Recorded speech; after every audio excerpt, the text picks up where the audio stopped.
ইসলামী বর্ষপঞ্জি বা হিজরি সনের কততম মাসে ঈদ উল ফিতর উদযাপিত হয়?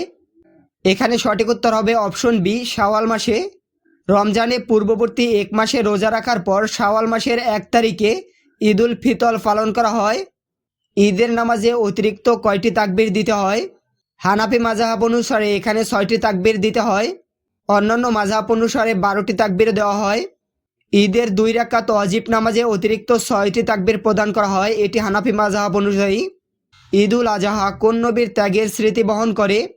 সঠিক উত্তর হবে, দেখতে পাচ্ছেন, অপশন সি, হযরত ইব্রাহিম আলাইহিসসালাম।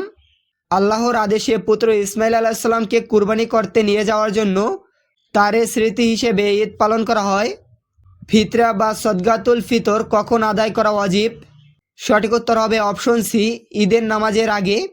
গরিবরা যেন ঈদের আনন্দ করতে পারে সেজন্য ঈদের নামাজের আগে ফিতরা আদায় করা নিয়ম। জিলহজ মাসের কত তারিখে ঈদ উল আজহা উদযাপন করা হয়? সঠিক উত্তর হবে অপশন এ, 10ই জিলহজ পালন করা হয়। 10ই জিলহজ বিশ্বজুড়ে মুসলিমরা কুরবানির ঈদ পালন করে থাকেন। ঈদের নামাজ পড়ার বিধান কি? সঠিক উত্তর হবে অপশন এ, ওয়াজিব। ঈদের 2 রাকাত নামাজ আদায় করা প্রত্যেক সক্ষম মুসলিম পুরুষের ওপর ওয়াজিব। ঈদের দিন রোজা রাখার ব্যাপারে ইসলামের হুকুম কি? সঠিক উত্তর হবে অপশন বি, হারাম। বছরে 5 দিন রোজা রাখা হারাম, যার মধ্যে 2 ঈদের দিন অন্তর্ভুক্ত। ঈদের খুতবা কখন প্রদান করা হয়? সঠিক উত্তর হবে অপশন এ, নামাজের পরে। ঈদের নামাজ শেষ হওয়ার পর ইমাম সাহেব খুতবা প্রদান করেন। ঈদের দিন পায়ে হেঁটে ঈদগাহে যাওয়া এবং ভিন্ন পথে ফিরে আসা কি?